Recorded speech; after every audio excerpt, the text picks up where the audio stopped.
यही आश्चर्य की बात है। इसलिए जिह्वा भी दिया है तो इसलिए भगवान के नामों को लेने के लिए। हृदय हृदय पवित्रम यदि ब्रह्म नाम। हृदय पवित्र कब होगा? हृदय पवित्रम यदि ब्रह्म ज्ञानम। ब्रह्म ज्ञान होने से हृदय पवित्र होता है। अहस्तो पवित्रम यदि पुण्यदान। हृदय ब्रह्म ज्ञान से पवित्र होता है और हाथ दान करने से, सेवा करने से, परोपकार करने से, जितना हो सके इस हाथ से हम करें। तो यहाँ पर इन हाथों से जो सेवा दान परोपकार सत्कर्म की जाती है उससे हाथ पवित्र हो जाते हैं। अचरणों पवित्रम यदि तीर्थगमन। ये चरण जब पवित्र होती है जब तीर्थ गमन करते हैं तो ये चरण धन्य हो जाते हैं। और मुख तो मुख के लिए तो भगवान का नाम, भगवान नाम से मुखम पवित्रम यदि ब्रह्म नाम। उस ब्रह्म का, परमात्मा का, भगवान का, ईश्वर का जब नाम ले लेते हैं तब ये मुख पवित्र हो। नहीं तो शरीर तो इतना अधम है कि कभी पवित्र होने वाला नहीं। छिछि जल पार गगन समीरा। छिछि जल पार गगन समीरा। पंच रचित यह अधम शरीरा। पंच रचित यह अधम शरीरा। पंच रचित यह अधम शरीरा।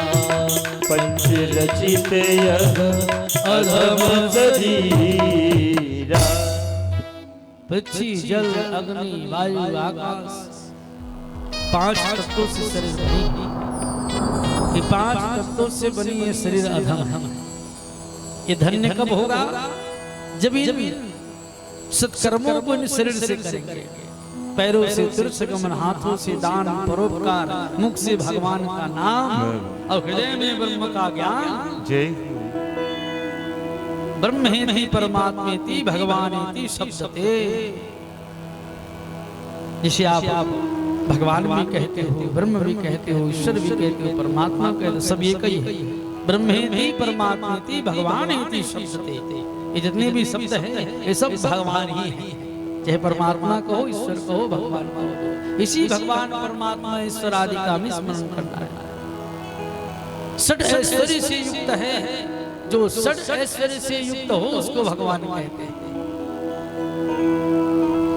6 प्रकार के ऐश्वर्य से जो युक्त हो उसी भगवान कहते हैं।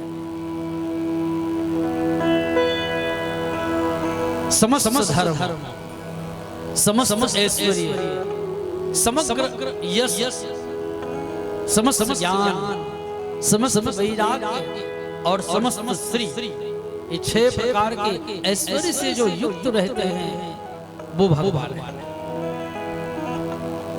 तो ऐसे भगवान के नाम को हमने क्यों क्योंकि मनुष्य का जो जन्म है वो बार बार मिलने वाला नहीं। मनुष्य रूपेण सुलभम च दुर्लभम। मनुष्य का शरीर अत्यंत दुर्लभ है और ऐसे मनुष्य का जो शरीर मनुष्य रूपेण दुर्लभम च सुलभम, जो दुर्लभ शरीर हमें सुलभ हुआ है उसे हमें सार्थक करना चाहिए। इन सारे कर्मों को करते हुए ये प्रभु के चरित्र से हमें शिक्षा मिलती है। बड़े भाग मानुष तन कावा सुर दुर्लभ सद्ग्रंथ गावा। 84 लाख योनियों में भटक लेने के बाद हमें ये मनुष्य का शरीर मिलती है। माने ये शरीर और दोबारा मिलेगी कि नहीं इसकी कोई गारंटी नहीं है। कर्म के आधार पर हमें मिलेगी। हाँ, ये बात जरूर लिखी गई, लेकिन इस बात का ज्ञान भी तो होना चाहिए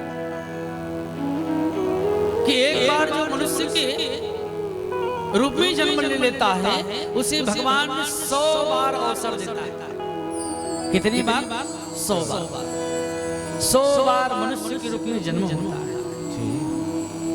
अब इसका ज्ञान तो नहीं है कि हमारी कितनी बार कितने नंबर वाला है। हम कितने नंबर पे हैं ये नहीं जानते, लेकिन 100 बार अवसर जरूर देता है मनुष्य बनने का। और 100 बार में भी कहीं हम अपने जीवन को नहीं सुधार पाए। केवल 100 बार के जन्म में हमने पाप अधिक किया, पुण्य बिल्कुल नगण्य किया, थोड़ा थोड़ा कहीं पुण्य किया। और 100 बार के जन्म में पाप हमारी अधिक अधिक रही, तब तो वहां पर भगवान विचार कर लेते हैं कि नहीं, अब इसे मनुष्य के रूप में भेजना भी बेकार है। और यमराज भी कह देता है कि तब तुम लोग सब यही रहो नरक। क्यों? क्योंकि 100 बार के जन्म में तुम हर बार नरक गामी हुए, हर बार तुम नरक आए। एक बार 2 बार भगवान पूछे, 100 बार तुम्हें अवसर दिया गया, मगर तुम सुधरने का नाम ही नहीं लिए, बार बार नरक ही आए। तो जब 100 बार में नहीं सुधे तो अब क्या सुधे? बस अवसर तो 2 ही बार दी जाती है, ज्यादा हो तो 3 बार। कहते हैं कि महाराज 2 बार हो गया, इनको अवसर देते 3 बार हो गए, अब तो हम नहीं छोड़ेंगे। इन्होंने हमारे साथ स्वाभाविक लोग मगर भगवान को 100 बार अवसर देते, उसमें भी जब सुधार आए तब यमराज कहते हैं कि तुम लोग अब नरक में ही रहो, क्योंकि नरक के लिए तुम सिद्ध हो गए। 100 बार अवसर, मगर कितने नंबर पे है इसका ज्ञान हमें नहीं है। इसलिए मनुष्य का जन्म मिला है उसे सार्थक की भगवत आश्रय बार बार मिलने वाला नहीं। मार्शतन अनमोल रे मिट्टी में ना रोल रे, मानुष तन अनमोल रे मिट्टी में ना रोल रे। अब तो मिला है फिर न मिलेगी कभी नहीं, कभी नहीं, कभी नहीं। अब तो मिला है फिर न मिलेगा कभी नहीं, कभी नहीं, कभी नहीं। अब तो मिला है फिर न मिलेगी कभी नहीं, कभी नहीं, कभी नहीं। अब तो मिला है फिर न मिलेगा कभी नहीं, कभी नहीं, कभी नहीं। अनमोल रे मिट्टी में ना रोल रे, मानुष तन अनमोल रे मिट्टी में ना रोल रे। अब तो मिला है फिर न मिलेगी कभी नहीं, कभी नहीं, कभी नहीं। अब तो मिला है फिर न मिलेगा कभी नहीं, कभी नहीं, कभी नहीं। जय हो।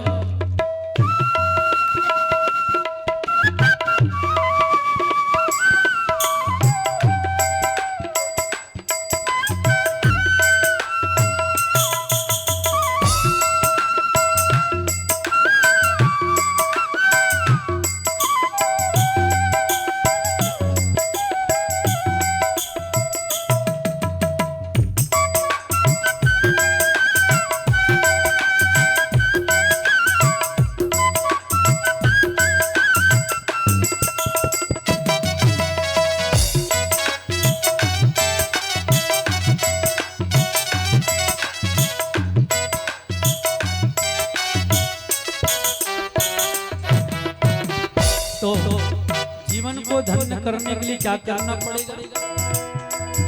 इस शरीर को सार्थक बनाने के लिए क्या करना पड़ेगा? पंक्तियों पर ध्यान देना। सत्संग में तू जाया कर, गीत प्रभु का गाया कर। सत्संग में तू जाया कर, गीत प्रभु का गाया कर। सत्संग में तू जाया कर, गीत प्रभु का गाया कर। सत्संग में तू जाया कर, गीत प्रभु का गाया कर। सांझ सवेरे बैठ के बंदे हरि का ध्यान लगाया कर। सांझ सवेरे बैठ के बंदे हरि का ध्यान लगाया कर। हरि ओम, हरि ओम, हरि ओम, हरि ओम। कुछ मोल रे मिट्टी में ना रोल रे, नहीं लगता कुछ मोल रे मिट्टी में ना रोल रे। अब तो मिला है फिर न मिलेगी कभी नहीं, कभी नहीं, कभी नहीं। अब तो मिला है फिर न मिलेगा कभी नहीं, कभी नहीं, कभी नहीं। जय मानस तन मोल रे मिट्टी तन अनमोल रे, मिटने ना रोल रे, अब तो मिला है न मिलेगी कभी नहीं, कभी नहीं, कभी नहीं। अब तो मिला है फिर न मिलेगा, कभी नहीं, कभी नहीं, कभी नहीं। अब तो मिला है फिर न मिलेगा, कभी नहीं, कभी नहीं, कभी नहीं। श्री राम।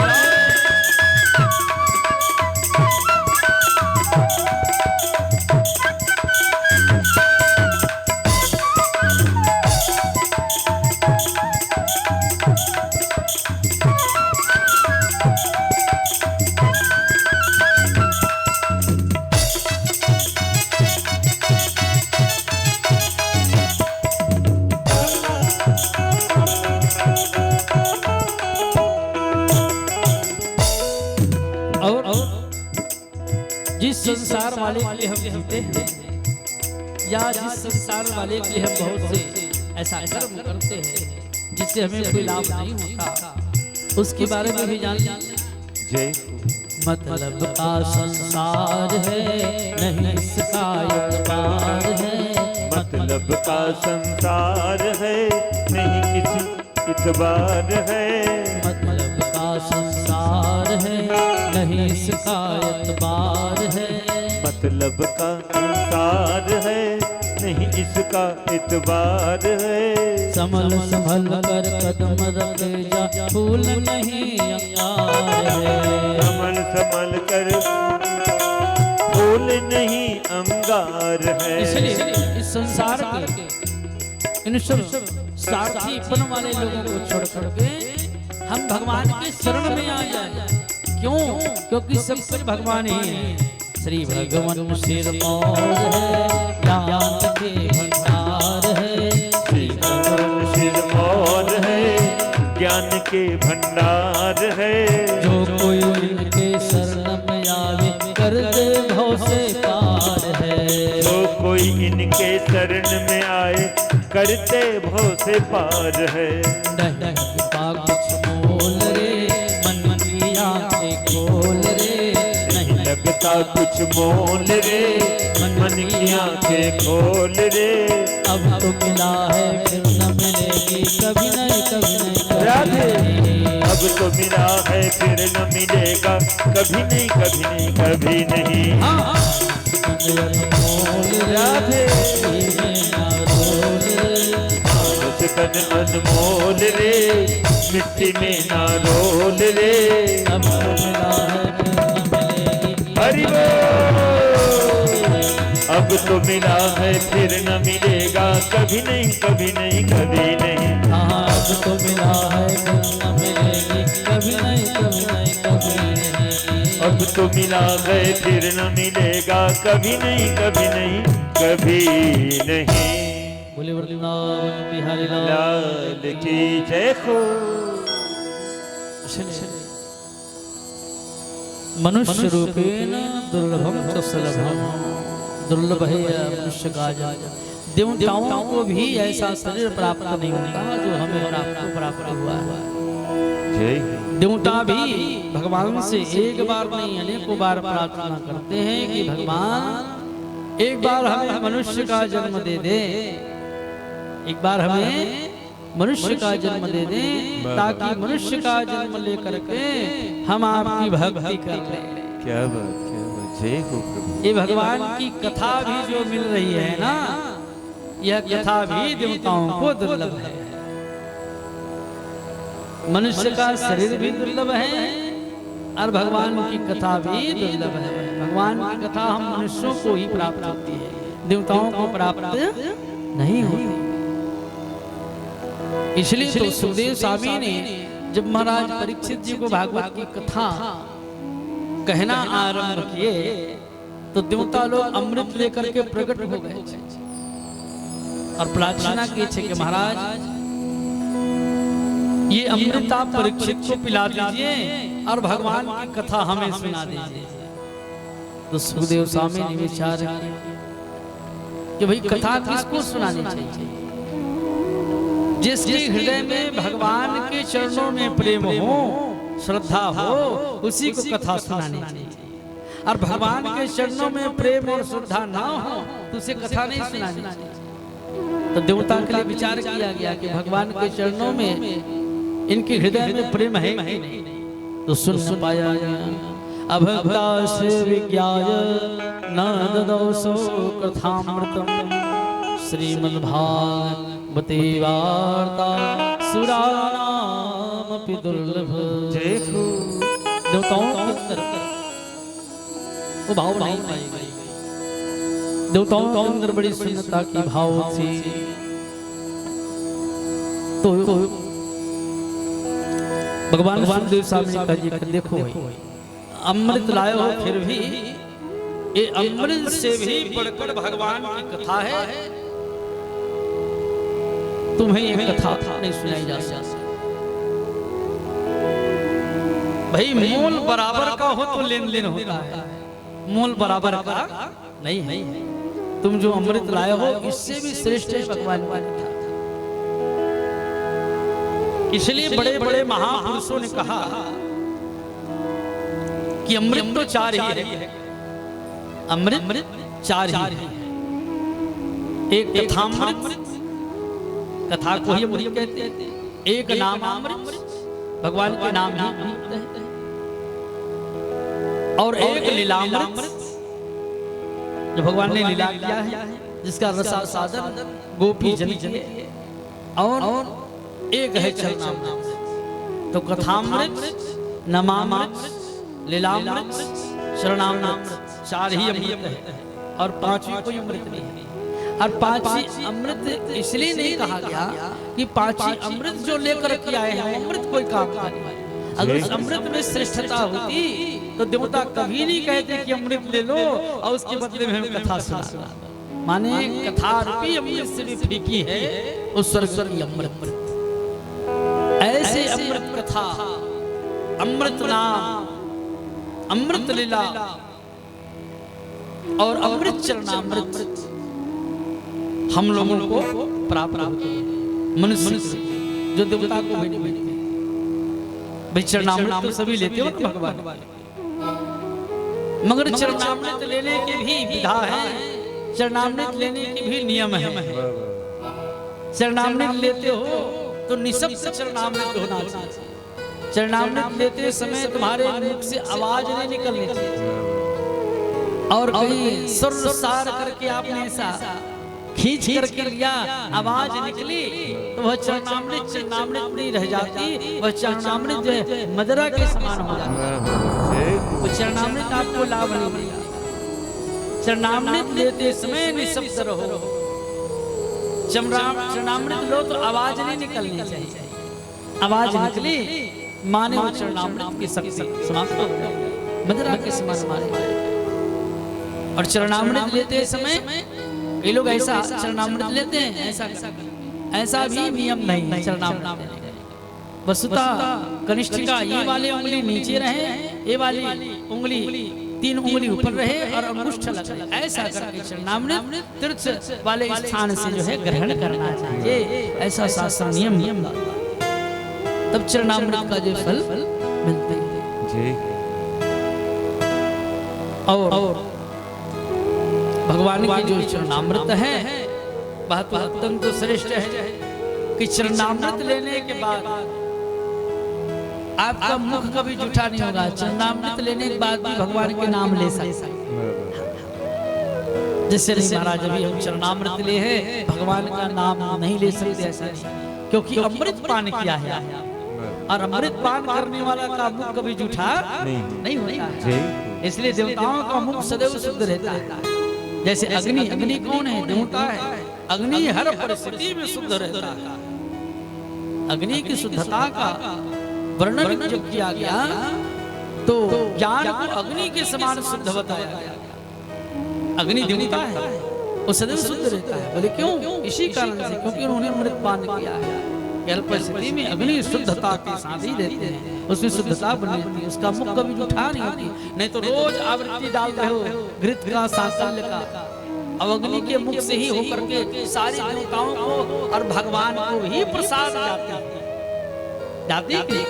अग्नि कुंड में अग्नि के मुख से होकर के ही प्रसाद श्री ठाकुर जी को जाती है, लेकिन शुद्ध रहती है। वो जूठा नहीं होती। क्यों नहीं होती? क्योंकि अग्नि का जो मुख है उस अमृत के कारण शुद्ध है, और अमृत के कारण शुद्ध होने की वजह से वह जूठा नहीं होती। वैसे चरणामृत लेने के बाद आपका मुख शुद्ध हो जाता है।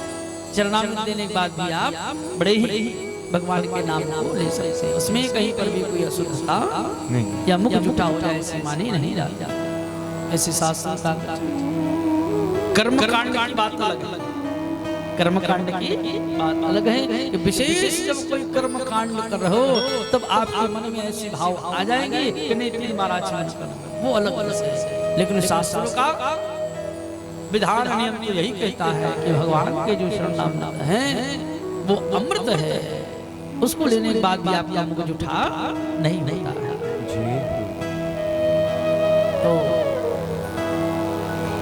प्रचुर भगवान ने ये सब यज्ञ भगवान से प्राप्त किया कि 10,000 कानून से उन्होंने भगवान की कथा को श्रवण किया।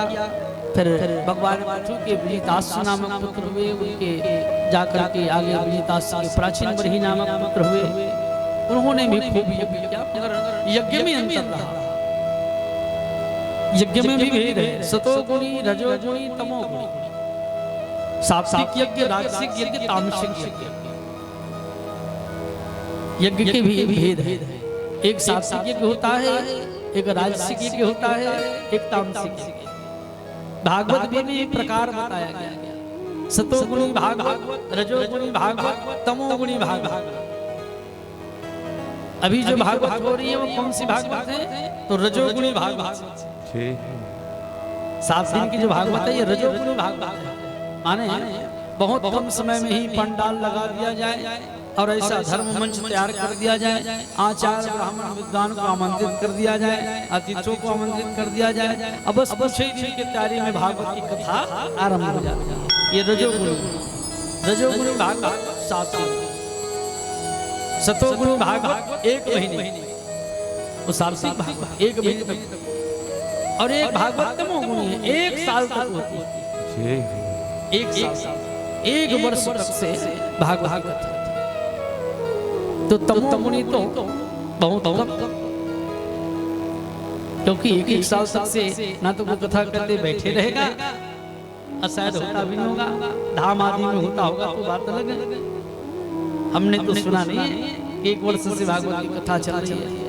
हाँ, सतोगुणी भागवत तिरसुर में धाम में 1 महीने तक भागवत चलते रहे। मगर सबसे ज्यादा भागवत की कथा रजोगुणी वाले भागवत सबसे ज्यादा होती है, इसे बताया।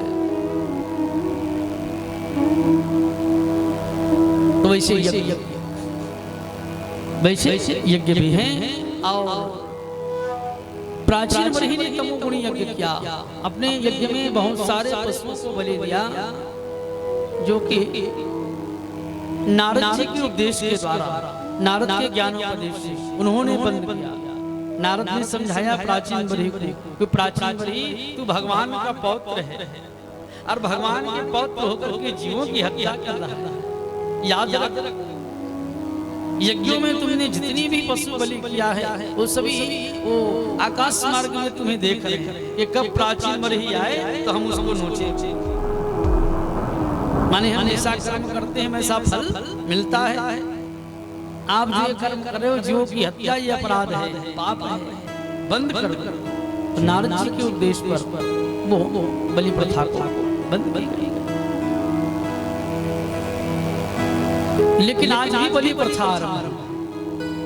आज भी जीवों की हत्या कर दी जाती है। भाई किसी जीव की हत्या करने के बाद आपके जीवन में सार्थकता आएगी, ऐसा बात कहीं पर भी शास्त्र में नहीं लिखा है। बलि प्रथा का कहीं जिक्र किया गया है तो बलि प्रथा कैसे होती है भी जान। विश्व कल्याण के लिए बलि होती है, उसमें भी उनके अंग के एक कर्ण के हिस्से को काट करके छोड़ दी जाती है, उसको कहते हैं बलि प्रथा। अब तुम सीधे ही मार के खा जा, ये कहाँ बलि प्रथा है? ये तो अपराध है, पाप है। और अभी चैत्र कृष्ण के महीना है, अभी चैत्र कृष्ण के बाद चैत्र शुक्ल आने वाला है। और चैत्र शुक्ल माँ भगवती की महान पावन पर्व है, जहाँ माँ भगवती की पूरे संसार में पूजा और आराधना हो। माँ भद्रकाली, माँ दुर्गा, महामाया, अनेकों नाम है माँ के। पीठों में उसकी आराधना हो, सारे भक्त उसकी आराधना करेंगे। मगर नवरात्र के पहले ही चैत्र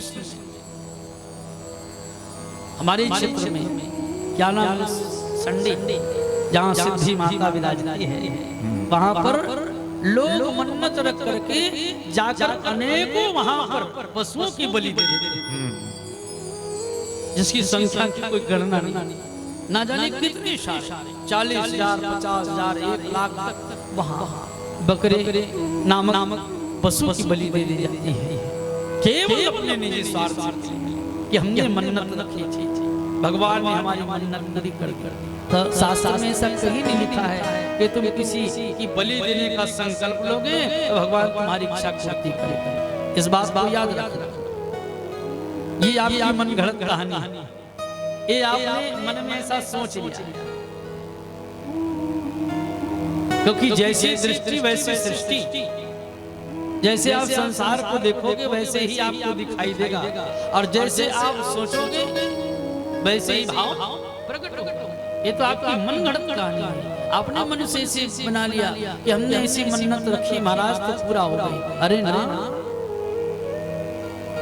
किसी की जीव हत्या करने के बाद मन्नत किसी की पूरा नहीं होती। ये बात आप जान लें तो आप ये जो करते हो ना ऐसी जीव हत्या, ये पाप की श्रेणी में है। ऐसी प्रथा बंद होनी चाहिए, जीवों की हत्या नहीं होनी चाहिए। शास्त्र क्या कहते हैं, जिस व्यक्ति के अंदर जीवों के प्रति दया की भाव नहीं है, वह व्यक्ति कभी भी धर्मिष्ठ नहीं हो सकता।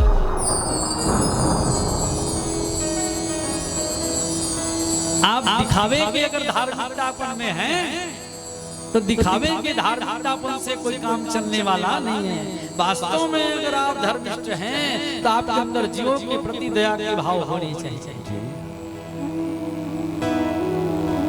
बहुत बड़े बड़े आयोजन भी आप यदि कराते हैं, बहुत बड़े बड़े यज्ञ करवाते हैं, बहुत बड़े भागवत, बहुत बड़े अनुष्ठान भी यदि आप कराते हैं, तो देखने में आप धार्मिक तो हैं, मगर जीवों के प्रति कहीं आपकी श्रद्धा नहीं है, दया नहीं है, तो आप देखने में धार्मिक तो हैं मगर धर्मिष्ठ नहीं। ये मैं नहीं कह रहा हूं, सच माने कैसे। एक और उदाहरण बता दें। ज्ञान का होना अलग विषय है, ज्ञान का होना अलग विषय है। ज्ञान तो सबके पास है, मगर ज्ञान जब तक से आचरण में ना आया तो वह ज्ञान कोई काम का नहीं। तो धार्मिक जैसे लगने मात्र से कुछ नहीं होगा जब तक आप धर्मिष्ठ नहीं होंगे। अधर्मिष्ठ कब होंगे? जब आपके अंदर दया की भाव रहे। जहां दया है वही धर्म है। दया धर्म का मूल है, पाप मूल है। जहां अभिमान होती है वही पाप आती है, और जहां दया नहीं होती है वही पाप अधर्म बढ़ती है। तो कहने का मतलब जहां दया है वहां धर्म है, और जहां अभिमान है वही पाप है। इसलिए प्राचीन बरही ने बंद कर विजितासु नामक आदि उसके पुत्र हुए। इन्होंने भी बहुत सारे यज्ञ सत्कर्म आदि के और शंकर भगवान शिव की आराधना करते हुए भगवान श्री नारायण के लोकधाम को प्राप्त किया है। और प्रचेतास्त्री वाणी को धन्य कर दिया। फिर मनु महाराज के दूसरे नंबर पुत्र परिव्रत की चरित्र को आगे बढ़ाया। किसकी चरित्र? परिव्रत महाराज से मनु के पुत्र हैं। इनकी विवाह कराई गई। इनके यहाँ 10 पुत्रों ने जन्म लिया। सबसे बड़े पुत्र का नाम अग्निग्र पड़ा। अग्निग्र की फिर विवाह हुई। उनके फिर 9 पुत्र हुए। सबसे बड़े पुत्र का नाम नाभि पड़ा। नाभि की विवाह कराई गई।